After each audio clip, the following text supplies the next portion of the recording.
Assalamualaikum warahmatullahi wabarakatuh.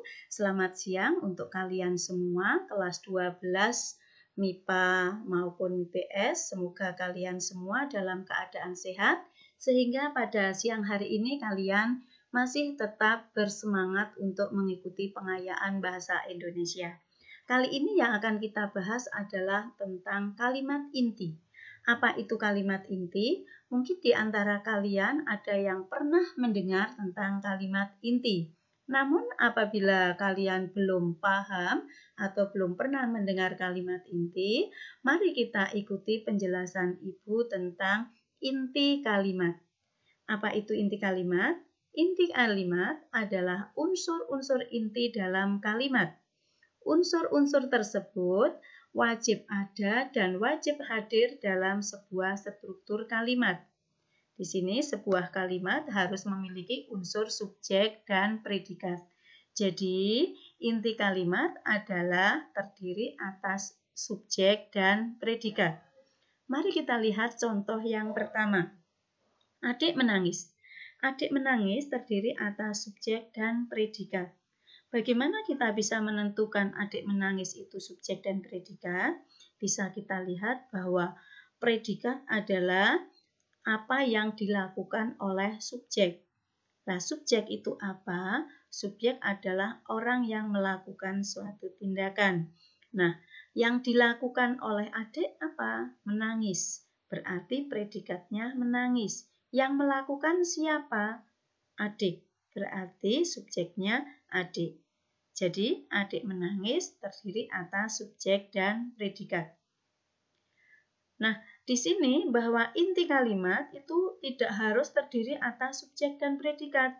Bisa juga ditambah dengan objek maupun pelengkap. Di sini kehadiran objek ini boleh hadir apabila kalimat itu predikatnya adalah predikat transitif. Jadi kalimat yang predikatnya transitif, aktif transitif, atau kalimat itu bisa dipasifkan. Contoh kalimat yang merupakan aktif transitif, misalnya di sini. Ayah menghadiri pernikahan. Menghadiri itu bisa dipasifkan menjadi dihadiri. Jadi kalau ayah menghadiri pernikahan bisa dipasifkan menjadi pernikahan dihadiri ayah. Jadi kalimat yang semacam ini dinamakan kalimat aktif transitif. Sehingga kehadiran objek di dalam kalimat itu kehadirannya wajib. Contoh yang berikutnya, Rini membeli baju. Rini membeli baju, predikat membeli itu bisa dipasifkan menjadi dibeli. Kalimatnya menjadi baju dibeli Rini, sehingga di sini kehadiran objek wajib. Nah, oleh karena itu kalimat nomor 1 dan nomor 2 ini dinamakan kalimat aktif transitif. Kemudian, di sini kehadiran pelengkap itu juga boleh ada di dalam kalimat inti, tergantung dari kata yang menempati predikat. Sebagai contoh di sini bahwa ada kalimat yang menggunakan pelengkap untuk kalimat inti. Daerah kutub bersuhu rendah, terdiri atas subjek, predikat, dan pelengkap. Pelengkapnya apa? Pelengkapnya adalah rendah. Subjeknya adalah daerah kutub. Kemudian predikatnya adalah bersuhu. Contoh berikutnya, pencuri tertangkap warga. Terdiri atas subjek, predikat, dan pelengkap. Apa itu subjeknya? Pencuri. Tertangkap, predikat. Warga adalah pelengkap. Nah, kalimat di sini bahwa predikat bersuhu maupun tertangkap termasuk kalimat aktif intransitif. Aktif intransitif. Nah, karena aktif intransitif, maka ini tidak bisa dipasifkan. Karena tidak bisa dipasifkan, maka setelah predikat, ini berupa pelengkap. Ini pelengkapnya. Berbeda dengan yang tadi. Kalau yang tadi di belakang predikat ini berupa objek. Berbeda ya. Karena apa? Karena predikatnya ini predikat apa? Predikat aktif transitif.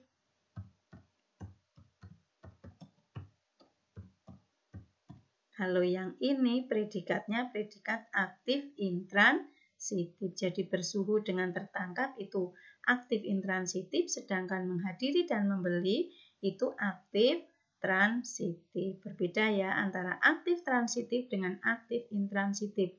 Contoh aktif transitif yang lain misalnya membawa, membeli, membeli sudah, goreng, dan sebagainya. Kemudian yang intransitif yang lain, contohnya berdagang, berdasarkan, ini termasuk di dalam aktif intransitif. Mari kita lanjutkan bahwa di dalam kalimat inti, unsur keterangan tidak termasuk di dalamnya. Sebagai contoh, dalam kalimat, Teguh menganalisis kalimat di kamar.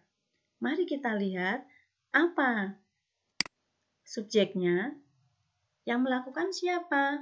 Teguh, berarti Teguh ini sebagai subjek. Teguh melakukan apa? Menganalisis, berarti menganalisis adalah predikat.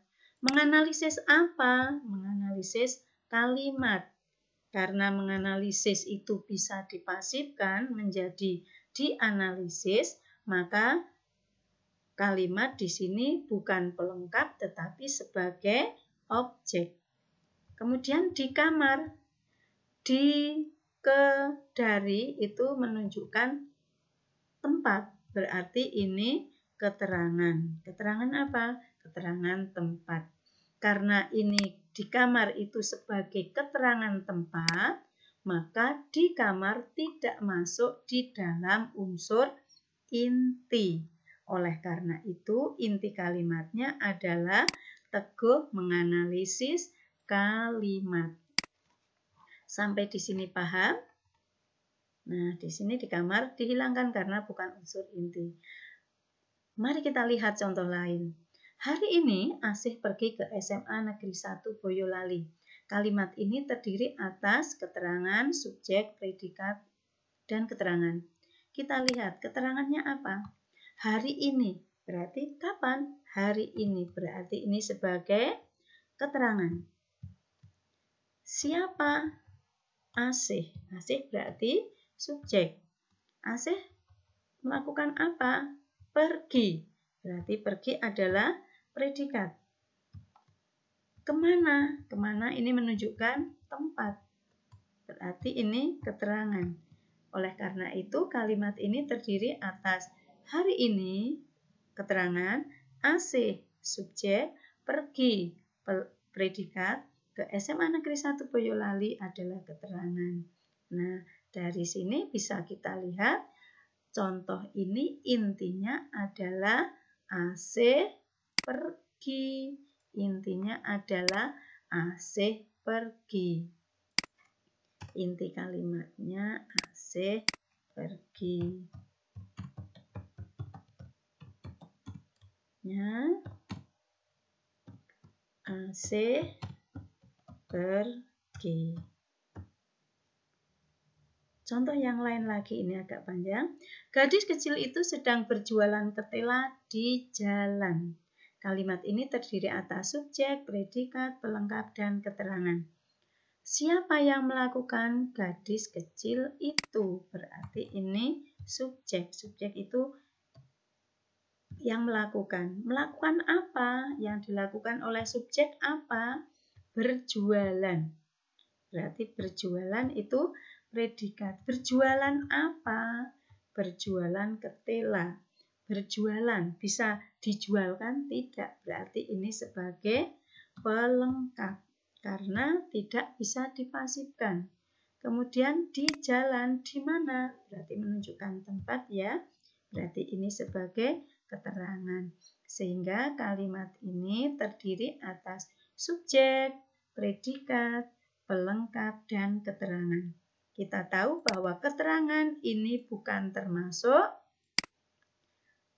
kalimat inti, sehingga kalimat intinya tentunya gadis kecil itu berjualan ketela.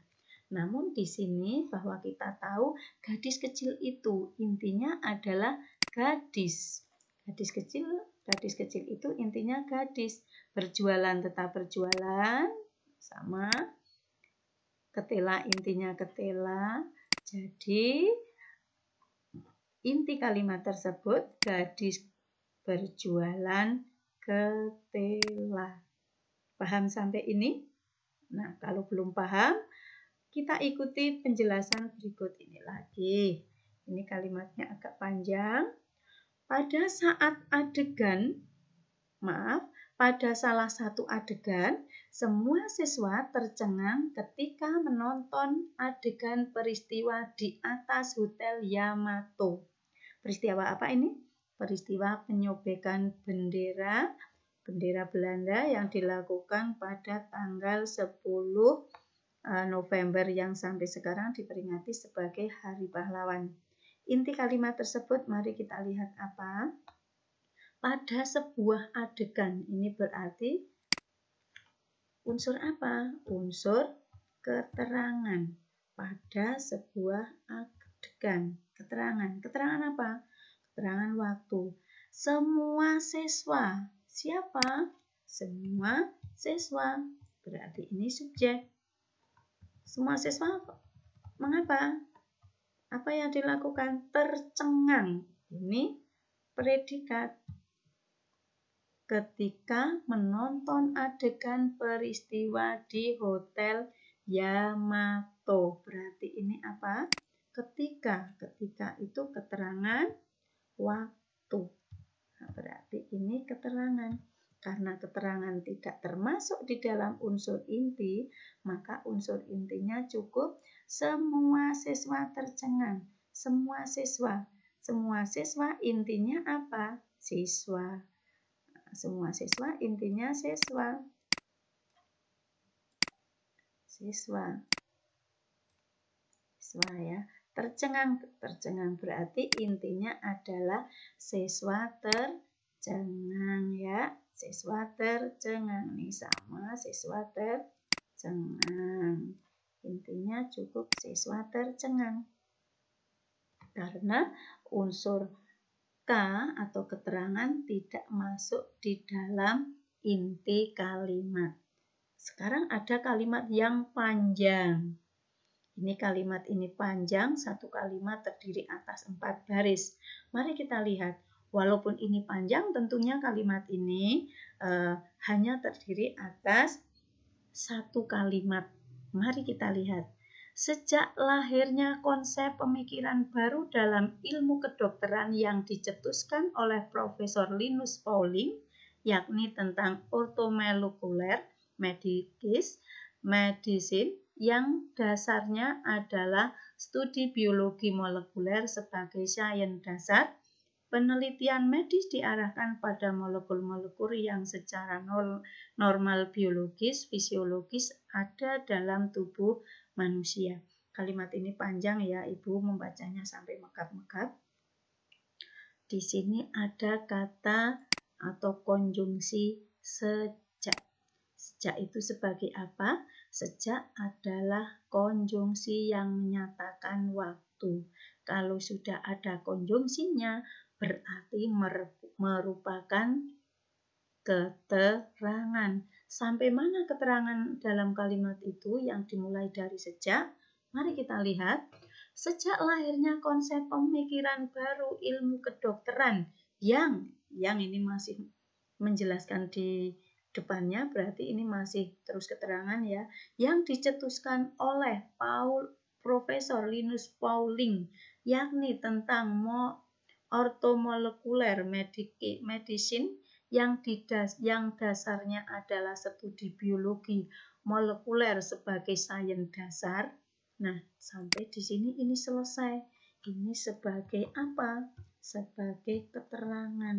Ini keterangannya panjang. Kemudian apa? Peneliti medis. Siapa? Peneliti medis sebagai subjek. Peneliti medis mengapa?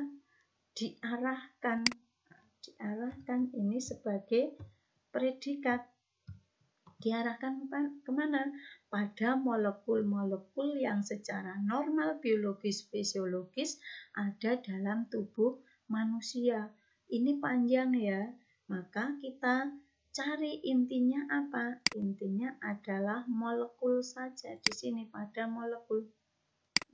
Kemudian peneliti medis, sehingga kalimat intinya adalah ini. Peneliti medis diarahkan pada molekul. Kalimat yang panjang ini ternyata inti kalimatnya hanya ada beberapa kata saja. Peneliti medis diarahkan pada molekul. Nah, paham sampai ini untuk penjelasan tentang inti kalimat. Di sini bahwa untuk mencari inti kalimat, kalian harus paham tentang subjek dan predikat serta objek dalam kalimat tersebut. Jadi yang pertama, untuk menentukan inti kalimat, Anda harus menentukan struktur dalam kalimat itu, baik subjek, predikat, objek, pelengkap maupun keterangan. Kalau kalian sudah paham tentang kelima tersebut, ada subjek, predikat, objek, pelengkap, dan keterangan, kalian akan mudah untuk mencari inti kalimat.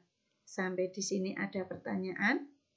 Kalau tidak, kalian bisa lewat chatting apabila belum paham, lewat chatting di pertemuan ini, ataupun Anda bisa melalui WA group. Begitu ya, ada kurangnya. Demikian penjelasan Ibu tentang inti kalimat. Apabila Anda kurang jelas, bisa tadi Ibu katakan bisa melalui WA group ataupun chatting group di PJJ ini. Demikian saya cukupkan. Assalamualaikum warahmatullahi wabarakatuh.